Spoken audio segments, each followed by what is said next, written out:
Hello and welcome to Stylish Chats with Creatives. Today on the podcast, I'm speaking to Emma Butler. Emma is based in Holmfirth and she is an artist. Hello. Hi, Charlotte. How are you? Good. How are you? Yeah, good. Thank you. We were just saying before that we connected because of Wilson's Republic. So I think we didn't actually meet. We were both at the same event, but didn't actually say hi to each other. And then we connected after. Yeah. And I don't know about you. That was my first Wilson's event, Wilson's Republic event, and I really enjoyed it. Did you? Did you feel inspired after? Yeah, it was lovely actually, and it just reminds you why you do creative things, because it's. I think it was Dave Young who was making like these amazing puppets, and they were just amazing, incredible. And then Carly Gledhill, the illustrator. Funnily enough, I was sat in the audience and she put a slide up of her creative network, and my friend Neil, who I used to work with as an illustrator many years ago, was up on the screen, and I was like, I'm sure that's Neil. And then she said, when they asked her at the end who she wanted to work with, she said Neil Clark. So yeah, he's a friend from way back. So yeah, I think the creative world is quite well connected. Yeah, I agree with you. I think when we first came up north, I walked in a studio and knew a stylist, a model, and a photographer, and was like, oh, okay. Like everybody's all well connected. It's nice though, I think, like especially what they're doing, Wilson's Republic are doing, because it is connecting lots of different trades within the creative industry as well. Yeah, so I'm in one of the creative bubbles at the moment. I think it's just finished actually. So that was 3 sessions for an hour once a week. And it was really good just to exchange knowledge and meet some other faces that are working in the same area. And funnily enough, the lady facilitating is my sister-in-law's sister. So it's a small world. Yeah. Is that Katie? No, Penny. Penny. Ah, okay. Yeah. I don't think I've met Penny. I've met Katie, Aidan and Darren. Right. From those guys, but I've not met anybody else, because I think the last time when the creative bubbles were up, I couldn't do it because I often record the podcast in the evenings. So I just didn't have time to squeeze it in between work and recording. Yeah. So they're helpful, the bubbles then. Yeah. Just talking about some of the challenges that you have running a creative business, and you realise it's not just you that's struggling with those things. Like we talked about websites, and that's an ongoing bugbear of mine, but they're necessary, and so just supporting each other really with an exchange of information. And one of the guys, shared some networking groups that he'd been on. So you're like, oh, that'd be a good thing to join. And Penny was sharing some of the groups that she uses to support her as well in business. And I think one of the challenges we have as creatives is we're often forging our own path and working on our own. So we need to meet other like-minded people, don't we, and talk about things out loud, because sometimes you're in your head and it doesn't make sense, and then the minute you have a conversation with someone, you're like, oh, I think I've just solved that. It massively because you go like, oh, is everybody else struggling with their website, or is it just me who can't figure this out? Or like there's something, because you wear so many hats when you run a creative business, especially if you're sole trader, or you've not got loads of members of staff underneath you to help you out. You're HR, you're chasing invoices, then you're also doing the artwork or like doing the creative thing. And then if your website goes down, oh God, it sent me into a tiz, and I didn't know how to sort it. No idea. No, and I'm avoiding mine at the moment. I'm busy in the studio and I'm quite happy being in my creative side of my brain at the moment. I think it's definitely the other side of your brain you need to engage when you're tackling the technology side of everything. But I'm quite happy just to be throwing some paint around at the moment, enjoying myself. When I looked on your Instagram, your paintings are so bright and so lovely. Like they're just, they're right in my street. Loads of different bright colours, and what inspires you for those paintings? Is it the hills around you? Is it places you've been? Yeah, it's really interesting because I love fluoro. So there's a lot of fluoro in there, and sometimes I paint a painting. I think, goodness, is that because it's the landscape, but in a more abstracted way, and I think, oh, that's ridiculous to use those colours. And then I'll be out walking and the sky will just turn every shade of pink, orange, yellow. And I think, no, that's my painting. So it is like amazing sunrises or sunsets where actually everything's transformed. Like it doesn't look real because it's so magnificent and the colour's just insane. You can't believe that's Mother Nature, but there it is, and it's only there for a split second, and I guess I'm capturing that for that brief moment, but in a static painting. So it, you can have that on your wall and look at it and enjoy it for a much longer bit of time, really. Yeah, it's definitely around here. We've got like a really good view, and the sunsets during the summer, oh, insane. And you're so right. Like you just blink and those fluoro colours have gone. Yeah. And it's like changed. It just changes so rapidly, like minute by minute as you're watching it set. And it's so stunning. Yeah. Well, I can, from my lounge, I can see the Peak District. And so up to, Home Moss. So that horizon line is something that I paint quite intuitively. So I don't draw. I go out and walk and I see and I look, and I think it all kind of gets stored in my head. And then I'll just start putting marks down on a huge piece of paper and just, respond to those marks. And I don't always have a very fixed idea of what it's going to be, but then these scenes come out and I think, oh God, yeah, that's that view that I was looking at, and it could be from ages ago or it could have been from like yesterday. They just emerge. So it's all, it's interesting what you store in your subconscious mind. And if you can tap into that, you can get some really exciting results. Yeah, honestly, I was like in awe at these paintings that I've seen of yours. Oh, thank you. Are you part of the Holmfirth Arts Week as well? Are you exhibiting with that? Yeah, so I did it. So I was part of that for the first time last year, and then I'm thrilled this year because I submitted to the Sculpture Lounge, and they run an exhibition over the Holmfirth Art Week, and they've accepted my work for that. So I'm feeling really, really chuffed about that. That's cool. I think Holmfirth Art Week, we went to our first one last year, and it was incredible. Even my husband, who's like not necessarily the most creative person, was like, oh my God, this is so cool and this is so cool. And just the amount of artists in Holmfirth is insane. Yeah. Well, I think there's just such a variety, isn't there? And I think that's the lovely thing about art. There's no right and wrong. There's something for everybody. Everybody expresses themselves in their own way. And I think that's why you as a viewer can always find, I think, yeah, you're right. There's such a variety that it's hard not to find something that you really love in and amongst everything that they put on. I think the exhibition at the Civic Hall is so varied. It's brilliant. Yeah, it was insane.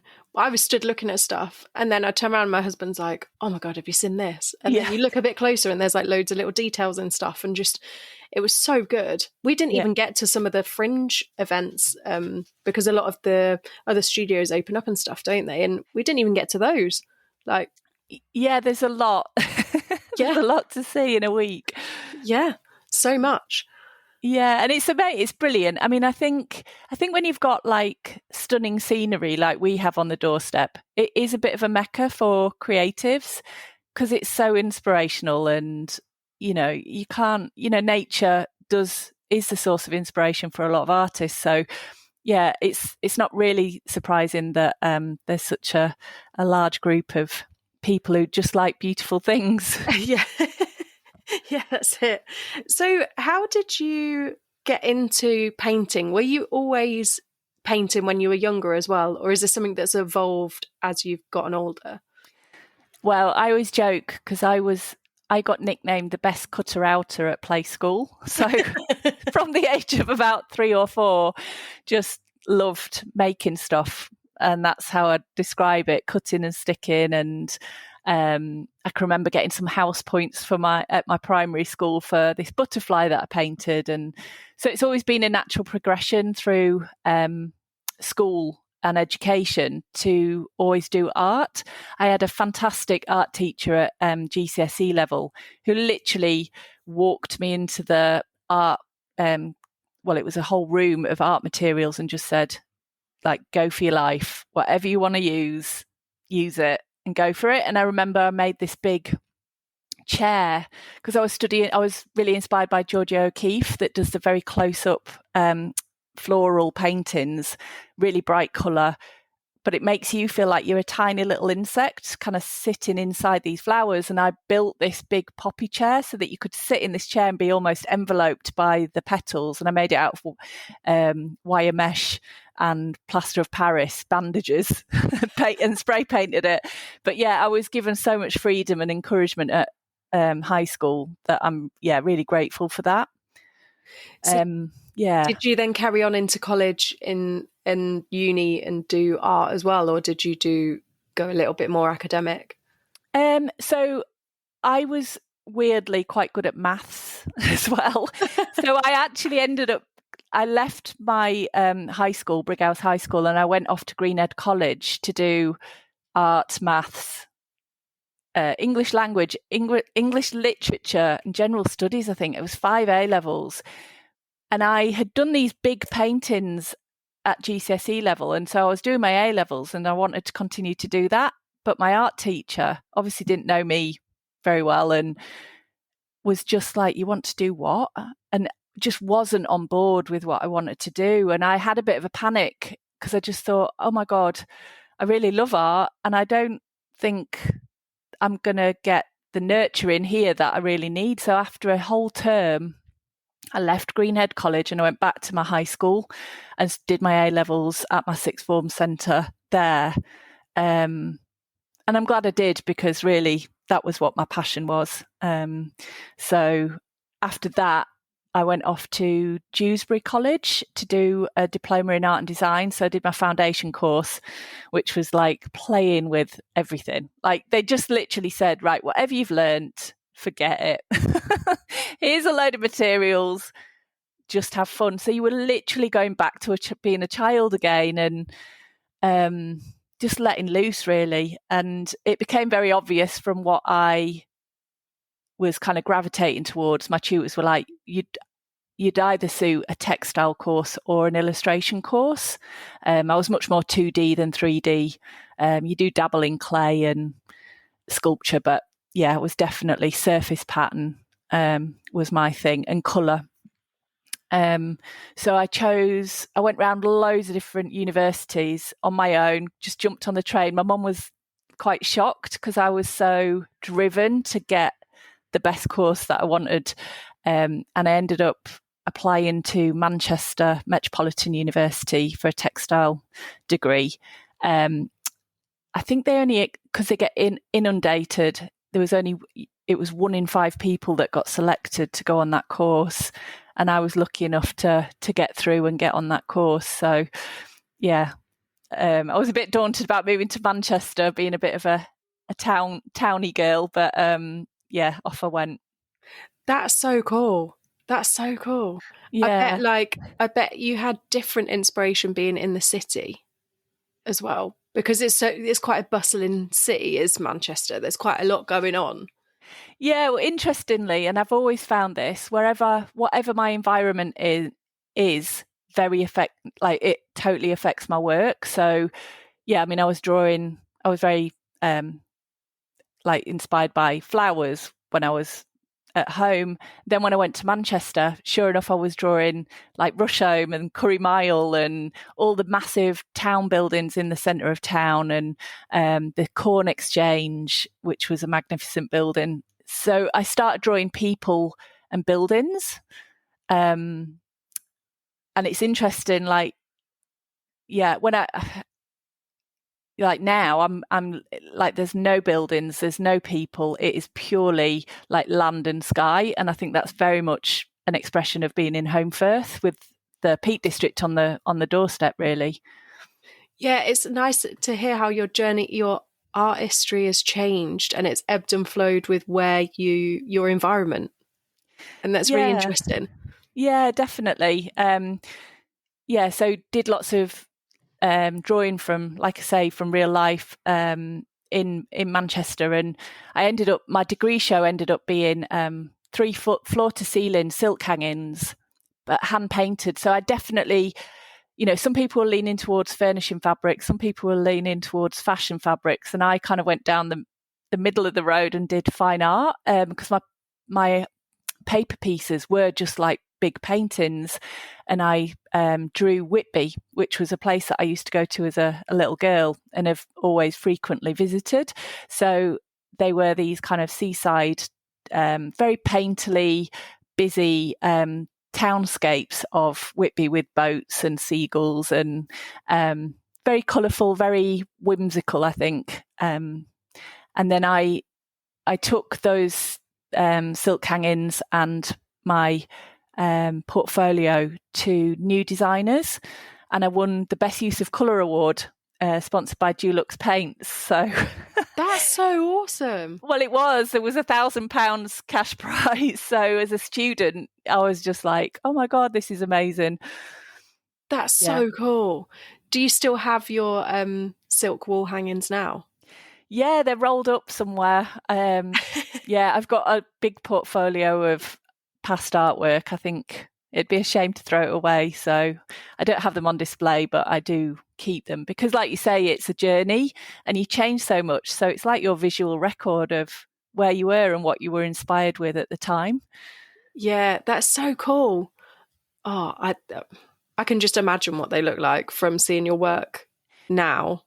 I can imagine how bright and big they are. I'm just must have made you feel like tiny when you were looking at them. Like, maybe that's what I like doing. I really love painting on a huge scale. Like, I think it's very exciting to express yourself like that. And I'm a very tall person. I'm nearly 6 foot. So maybe that's a way of making myself look smaller is by making the work even bigger.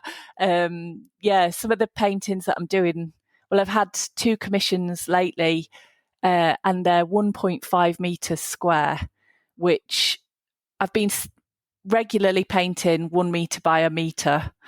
But to go up to 1.5 meters was, you don't think it's that much more, but it really is. Like I could do a starfish, lay down on the paint and do a starfish, and I'd be the size of the canvas that I'm trying to paint. And it can be quite daunting sometimes, but when they're finished and you stood in front of them, they're so big that they fill your whole field of vision. So you feel immersed in the colour.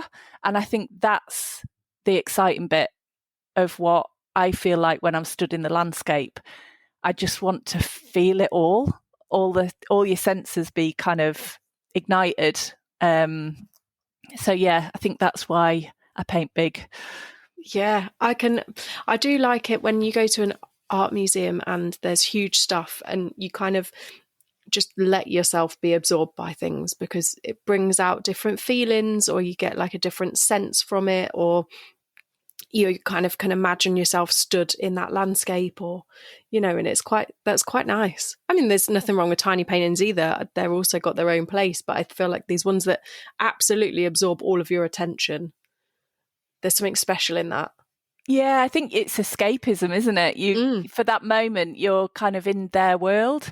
I can remember visiting some of the London galleries, and there was a Mark Rothko exhibition, which are the big, massive paintings. It was a whole room of them, and they're just 2 colours, and they just look like they vibrate, the colours next to each other, and you're just immersed in that, and it's quite meditative, almost like to be transported into that. And also Cy Twombly, he does huge canvases, and they're just really fun because he just looks like, well, he's just scribbling, and I just think that's so lovely. Like, that's what we did when we were kids. Why can't we do it when we're adults? And so they would be definitely 2 of my influences in terms of working on a huge scale and working with mark making and colour. Yeah, and I think you're so right. Like, we forget to play when we're adults, and actually play's a massive, like, joyful thing of life. Like, rightly so, you should be, I don't know, jumping in puddles, making different marks, like just expressing yourself in a different way. But it kind of gets beaten out of us almost, like in your teenage years and in your early 20s, because you're supposed to conform to certain pigeonholes and you're supposed to do this and you're supposed to do the other. So it's so nice to see other people who aren't conforming, just going for it and expressing themselves in a different way. And it's so nice that you've still got that, and it's not like been driven out of you.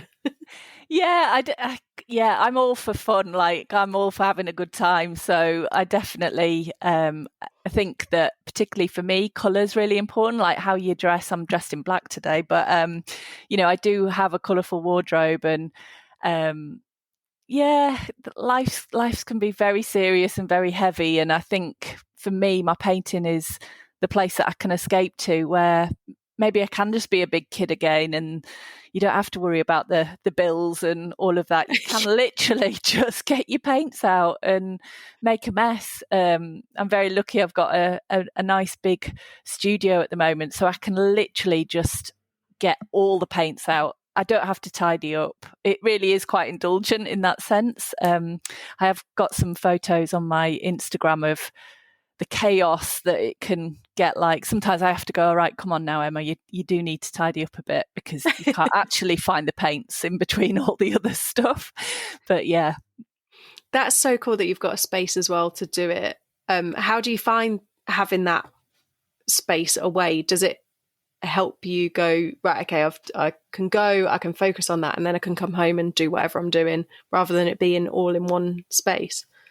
Yeah, it's really good to have a dedicated space, and often, because I work on multiple pieces at once, so and I work on the floor because they're so big, on big, huge, heavy watercolor paper.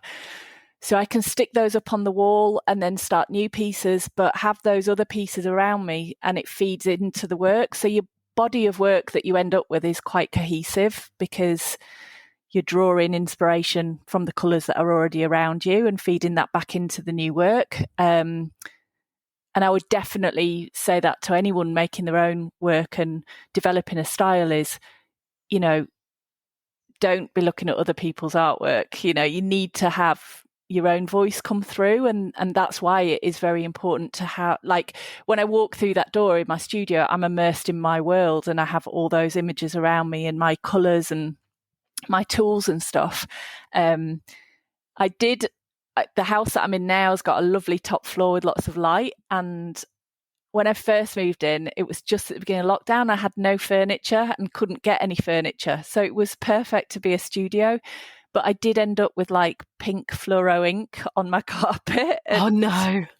I did eventually get a very nice blue velvet sofa, and I was like, oh, do you know what? I think I might have to look for a studio, because I really don't fancy getting acrylic paint all over my nice furniture. So yeah, it is nice to have a studio space. And you were telling me that your studio space is in the tech as well, which is a really nice, like, kind of co-working space, I feel. Yeah, there's lots of people in there doing all sorts. I believe there's another artist, and there's a creative business next to me. So it's nice to, and they've got like a music room. I love music, so to walk in there and on a Saturday morning, and there'd just be lots of people milling about, and you can hear the music drifting up from the music room.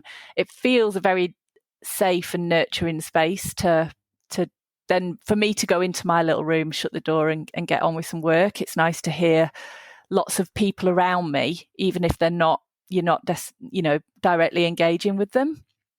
There's a band, Valley Beats, practice there on a Wednesday morning. They're a drumming band, and some people don't like being there when they're there, but I love it. And I'm in, Katie's a lady who runs Valley Beats, but she also runs Banda Nerua on a Friday night, and I'm part of that band, so I don't mind listening to the drumming. It's it's a lot of fun.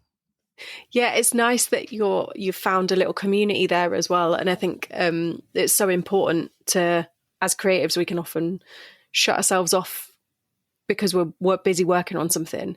And actually, it's nice that you've got that community there that you can, like, even if it's just the noise of other people being there, you feel like you're part of something and part of something bigger than just what you're doing. Definitely, yeah. I think as creatives, we are doing our little thing on our own, and yeah, it can be very isolating. It's something that I'm much more comfortable with now than when I was in my 20s. When I was in my 20s and I'd first graduated and I'd come out of university and had all my mates there, and you're living with your mates, having a good time, to then just be stuck at home. I was painting from home, and I was lucky enough to be selling in galleries even straight out of university, but I really missed being around other people and having a laugh and a giggle and sharing ideas and talking about ideas. You know, that's really powerful. And I ended up getting a job at Tiger Print, who did all the cards and wrapping paper for Marks and Spencer's, and it comes under the Hallmark umbrella. So yeah, that was one of my first jobs alongside painting, was working as an illustrator. So I used to love my days working in-house in the design studio, and then struggle a bit when I was working from home. But now I've kind of, now 20 years on, I'm kind of a bit more used to it and a bit more comfortable. But it's always good to reach out to other creatives. That's why I reached out to you, because after Wilson's Republic networking event, it seemed a shame not to say hello, seeing as though you're in Holmfirth. Yeah, that's it. I think it's being creative. It's difficult. We were saying before we press record, actually, sometimes it's difficult when you go to networking events to actually approach people, and I don't know, you don't want to walk up to a gang of people and be like, hey. No. Just like I get that awkward like teenage phase comes back out, like teenage Shah. And it's nice to connect with people who are also based in Holmfirth, because it's got such a wealth of creative people here, and I think we've all got some value we can give to each other, even if it's just a chat and a cup of coffee, and it's like, oh God, have you figured out this yet? Or like, do you know how to do this? And I think it's just nice to be around inspiring people and bounce ideas off each other, because you do get stuck in a rut as well. I don't know if you do, but I definitely get stuck in a rut, and I'm like, oh, I'm just pinging ideas off my own wall and can't think of anything different. And it's nice to just tap into somebody else's creativity and be like, oh, what would you do with this? And someone goes something you've not even thought of. Yeah, it's really powerful to like change your scenery and change your conversations, and you can get a bit stale, I think. Yeah, so it's lovely. I don't know too many creatives at the moment, but I'm definitely, working on that, because I think, all through my life, I've always gravitated towards people who are creative, because I find them really interesting. They're normally pretty good, sorts, up for a laugh, don't take themselves too seriously, and have quite a playful outlook on life, because I think being creative is, like you've mentioned, about playing and experimenting and seeing what's possible. There's always that, what if I do this, what if I do that, and I think it's that curious mind that's really nice to be around other people like that. Yeah, definitely. You've hit the nail on the head with a curious mind. It's definitely that.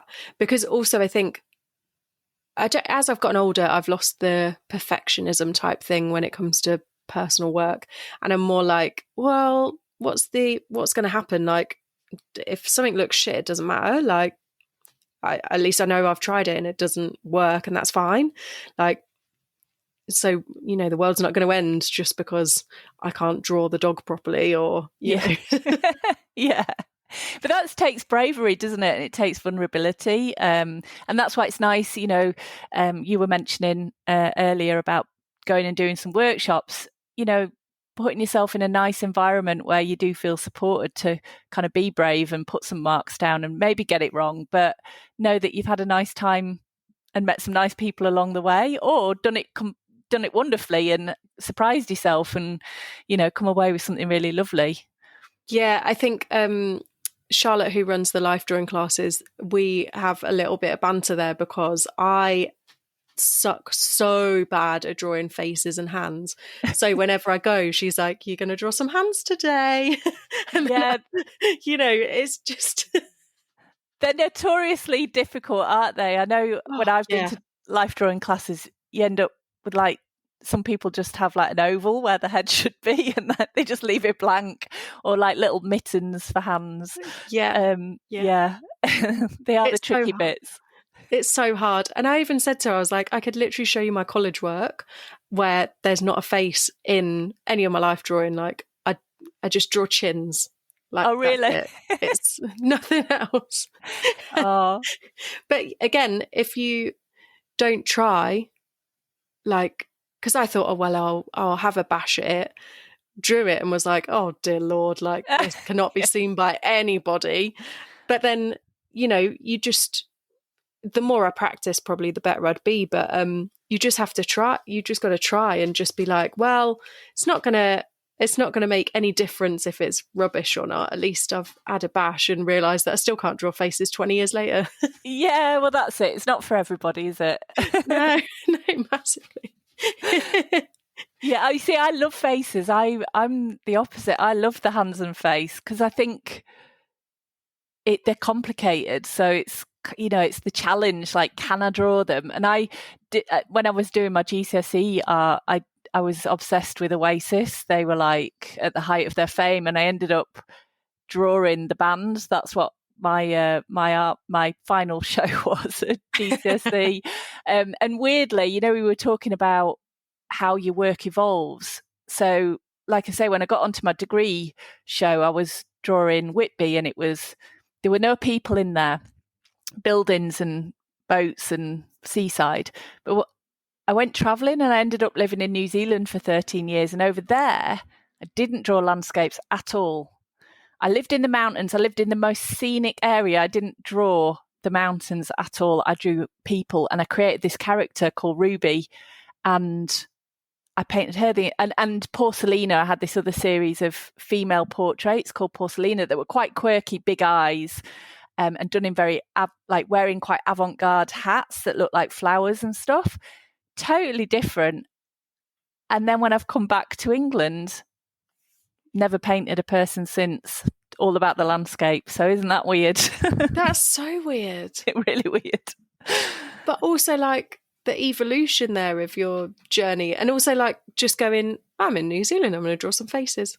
And then I don't know whether it's because you're in I know I met, there was a screen printer over there, and she said, she was from England, and she was like, I can't make sense of this landscape to convert it into an artwork, into my language. I don't know, because it's so impressive. And I was in Queenstown, so it's like just the perfect mountain, and you've got the lake there and everything. She was just like, I can't, it's already perfect. Like, I don't know what to do with it. So, it's interesting. And I don't know whether it was because I was away from home as well. You become quite introspective. Is that the word? So, yeah, I think the little character was me going on my little travels. Yeah. But when I've come back home, I've kind of then looked outward again and looked at the landscape around me. Don't know. Psychoanalyze it if you like. That just makes sense, though, that you were kind of almost then trying to make sense of your own travel, so therefore created a character. And I've never been to New Zealand, but a friend lives over there, and whenever she sends pictures, I'm like, Jesus, it's just so amazing. It looks so incredible. So, yeah, I can understand that nature almost like sends you to, like, that you can't process it. I can understand where that thought comes from. Yeah, it was quite overwhelmingly beautiful. So you're kind of like, how do I even do this justice? And that's not to say it's not overwhelmingly beautiful in the UK, because it is. I love coming back, and I think that's one of the wonderful things about traveling is not only do you go and see other places, but when you come back into your country for the first time after you've been away for a long time, you see it with fresh eyes. It's really interesting. And yeah, you kind of, especially when you're coming into land in the plane, and you're like, oh, there's blighty, and you're looking at it from an aerial viewpoint, and it's lovely. It's very green and lush, and because of all the rain that we have, which is a downside of living in the UK, I think. Yeah, I think so too. It's just constantly raining. I feel like it has been constantly raining this winter. Like, I'm fed up of getting soaked when I'm walking the dog. Yeah, and it stops you getting out and about, doesn't it? And that's, we're lucky. Where do you go walking? Do you go?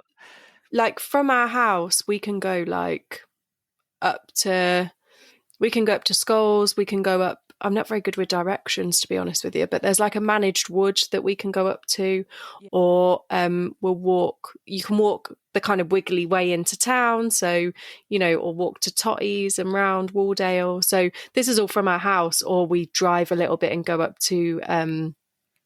Is it called Wessenden Reservoir? Oh, yep. That's a really nice walk. We do loads of it.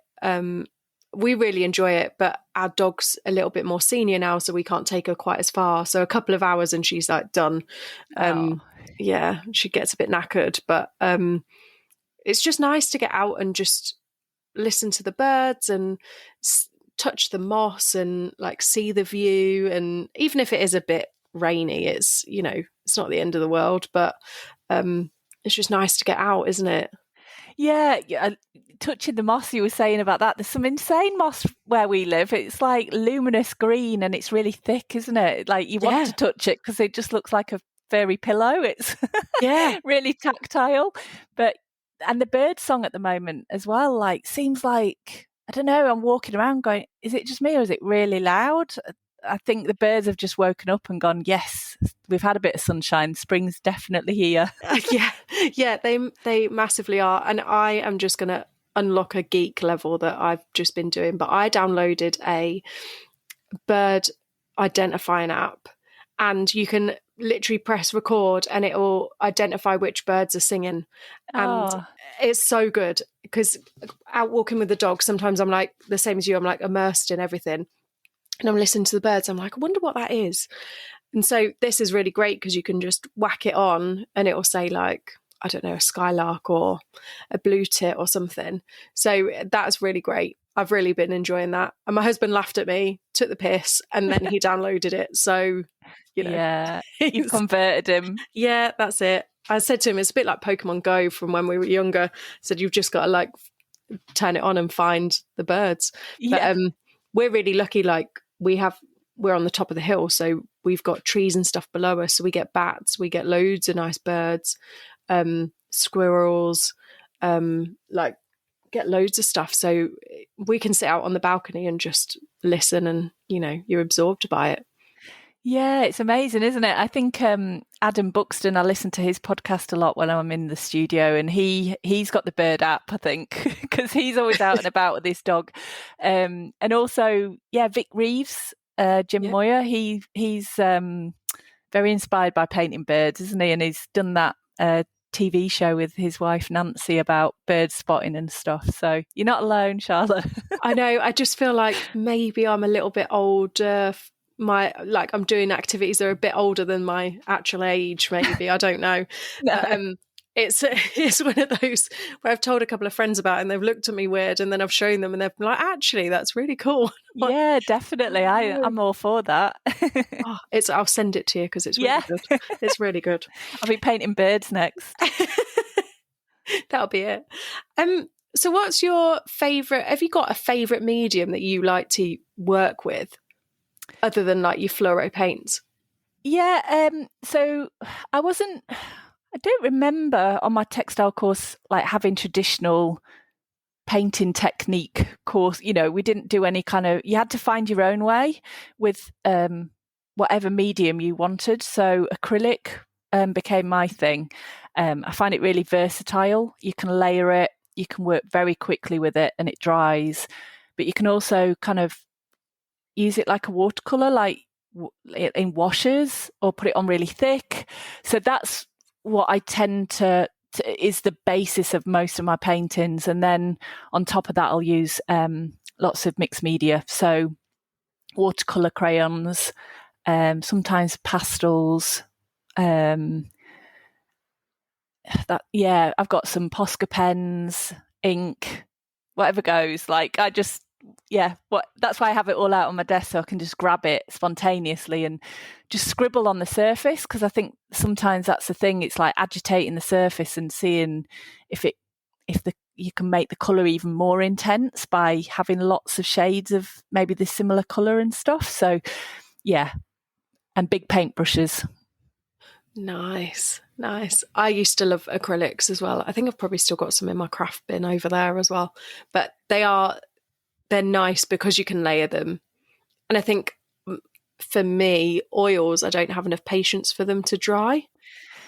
Yeah, and you have to... I found this with, like, when I was doing my textile hangings, it was a bit like watercolour. And people think watercolour's really easy. Watercolour's really difficult. You have to work, because you have to work light to dark. So once you've put your dark on, it's very hard to go backwards. Whereas acrylic, you can just start playing and you don't have to have it all planned out. Whereas there has to be a bit of planning with watercolour. And that was the same with using dyes to paint fabric. You really had to have keep your white areas white and mask them out and have a bit of a plan. So I think that's why I gravitate towards acrylics, because I don't have to do the grown-up, like, planning out what's this going to be. I can literally do what I feel like in the moment, and I really love that. And I'd love to start teaching acrylics, because I don't know if I've seen a lot of workshops where people teach. I know people do watercolors, but I'm like, acrylics are so much easier. So yeah, I think that's something that I might try and do in the near future. Yeah, I think it's interesting to work with lots of different mediums. And like you say, I never really found watercolors hard, but it was definitely easier to control acrylics, because as soon as you drop a bit of color on the watercolor paper, it's done its thing. It's doing whatever the hell it wants to do, not what you want it to do. So I think, like, you're right, it is a completely different structure to the paintings and planning before you've even done it. And often, sometimes when you're creative, you don't want to do the planning. I never really used to like doing the sketchbook things. I'd just be like, well, I've made this because I enjoy this. This is what came out of my head. And they'd be like, but can you explain it? And I'm like, no, it just is. It just exists. Yeah, it was just something that my head just decided to throw out that day. Yeah. I think there's different types of creatives, isn't there? Some people really like the planning and the meticulousness of something, and I think that's to be really admired, because I think I'm like the other end of the spectrum that actually works better. I used to have this guy that was in my studio in New Zealand, and he was an old school illustrator. So he would have all his brushes meticulous, clean, laid out. And he used to come in my studio and just be horrified by the fact that half my paintbrushes were covered in paint and drying and probably wouldn't be able to be used again. And he used to try and organise me, and I was like, no, Spike, you can't. Like, this is it. Like, I just have to work like this. I have to be able to have everything out so I can just put my hands on it. So there's room for everybody, and everybody works in their own way. Some people can't even bear the thought of working in a mess, whereas I actually find it quite fun. I often, because I take my shoes off when I'm in the studio, and I'll be padding around in my socks, and then I realise I've got like paint all underneath my socks and I've walked it across the studio. But I try not, it's a worry-free space, and that's how I like it. I think I worry enough in real life. So yeah, the freedom to just do whatever I want is lovely. Yeah, I like that idea of a worry-free space. That's nice. It's a nice concept, that. Yeah, hang your worries up at the door and go in and leave them behind for a while. Yeah, I like that. Do you have a favourite piece of artwork that's either yours or that by somebody else? Well, there's lots of artists that I would love pieces in my art collection. I did work in an art gallery selling fine art for a while when I lived in New Zealand, and I collected. I started collecting some gorgeous pieces. So I have one by an artist called Virginia Leonard. She's a New Zealand artist, and she worked with pigment with a binder, and then her colours were insane, and she was an abstract painter, so I was quite influenced by her. So I have two of her small pieces in my collection. And then there was another New Zealand artist called Jasmine Middlebrook, who, we were talking about painting people. Oh my God, her paintings, you feel like the person's face is coming out of the canvas, but around it, she does this quite abstracted mark making, and then it will go into these highly detailed bits, and her ability is phenomenal. So I'd say, they're two of my favourite pieces that I've got in my own art collection, but I'm definitely keen to buy more along the way. Yeah, it's a process, isn't it, buying artwork? Like, whatever your vibe is. Like mine and my husband's, we have a lot of tattoo artists work up. We have like a lot of stuff that's bright and colourful, and you kind of create your own art gallery in your own house, I guess. Yeah, definitely. I think that's the lovely thing as well of being a creative. I've done swaps with people as well, so because I don't have do I have any of my, I'm just trying to think, I do have a couple of mine pieces up, porcelain pieces from New Zealand up in my hallway, but I don't tend to put my own artwork up because I think I would just sit there looking at it going, oh God, I need to change that, and I've just noticed that, and perhaps what would that look like if it was blue? Like I'd jump straight into still analysing it and trying to change it. Yeah, rather than leaving it as it is. Yeah, somebody else's artwork always looks so perfect to me, especially, and I always feel like that about studio spaces as well. I love, like I worked in a shared studio space again in New Zealand, and I would love just wandering around, looking through the window at everyone's space going, oh, their work looks a lot easier to do than mine. It just felt like if I went in there and sat down at their desk, somehow this amazing artwork would come out, because sometimes your own artwork's not that easy to resolve. You can have really lovely moments where you do a piece and you're like, wow, where's that come from? And there's other times when you're like, oh, I don't think I can paint anymore. You're just kind of looking at it going, oh, yeah, I don't know what to do. So it's a lot nicer to have other people's artwork on the wall, definitely. Yeah, I understand that feeling of kind of that creative block. I sometimes get it when I'm styling, and it'll be like the fifth turkey that we've got to find a plate for, and the fifth round of Brussels sprouts or something, and you're just like, I've exhausted my brain. I can't think anymore. And that's when I like go outside and I just take 10 minutes, and then I'm like, right, okay, you know what to do now. But you just need that break because you just blocked by your own creativity. It's almost like it's exhausted.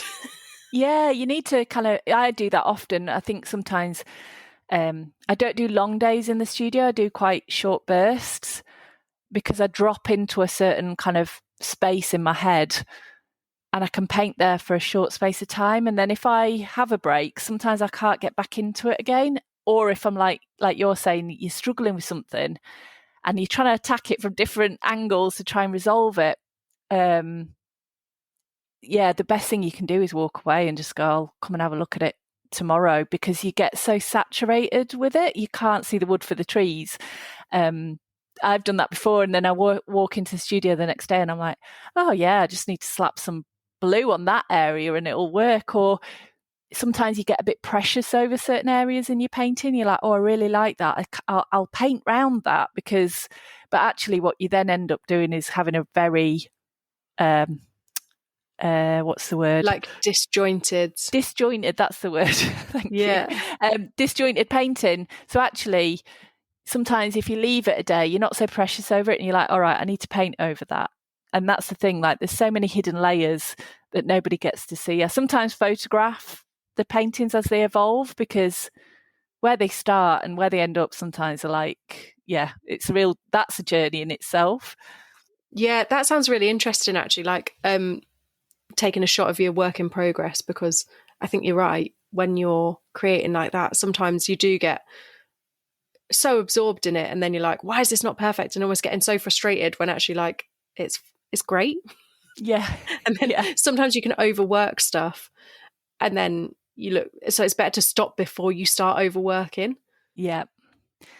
Yeah, I think sometimes when you're not getting the resolve, or it's not looking like you want, you have a tendency to put more on and more on. Actually, what you needed to do was take some off. Like, it's sometimes about reduction, not just adding another thing. I can be very guilty of that. We'll just add another colour and another one and another one. It's like, oh God, Emma, what does this painting actually want to say or do? And I think that's one of the most difficult things, but the most joyous things about the way I work. You're completely working intuitively. I'm not looking at pictures of landscapes.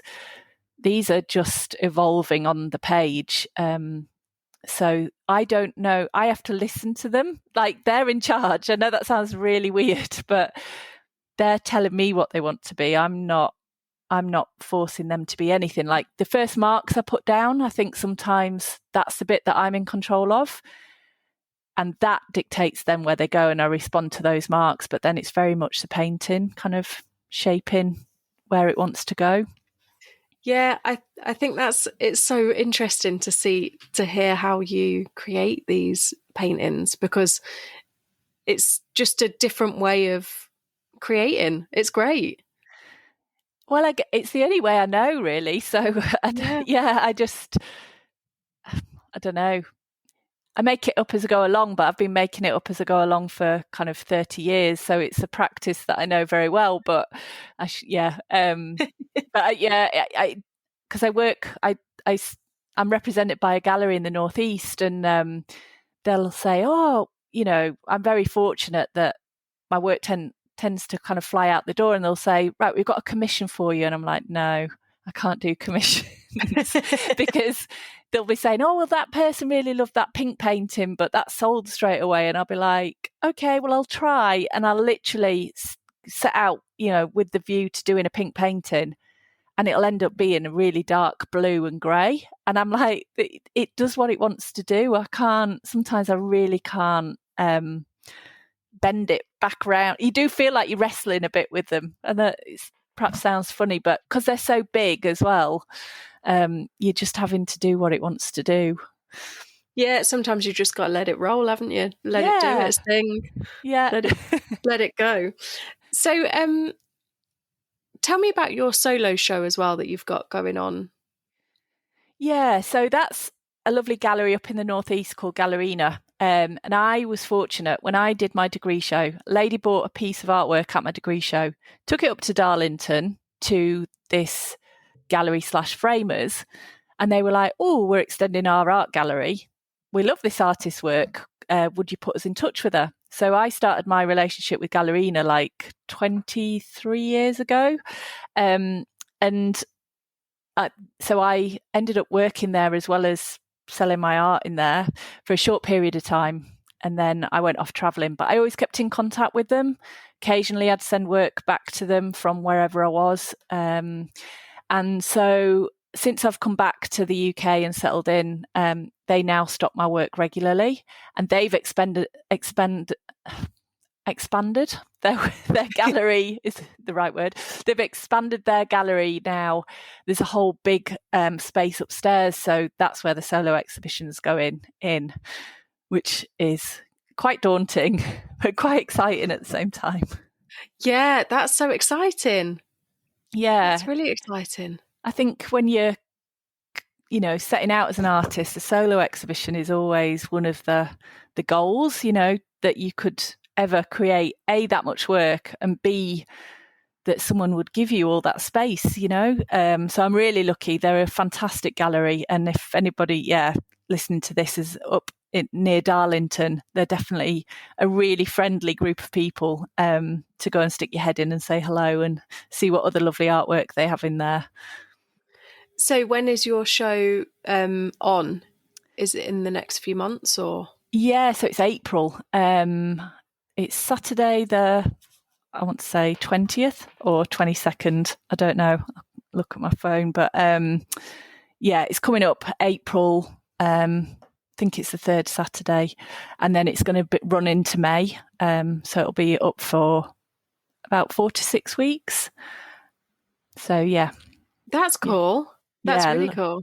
Looking forward to it. Yeah, I'm going to be there in person on the opening day. So I think that's something that you don't often get to do as an artist, is meet the people that, you know, support you at work. You know, the gallery does. They get to meet the customers, but you don't. And so it'll be really nice to say hello to whoever might turn up and, talk to them about what inspires me and the paintings and stuff.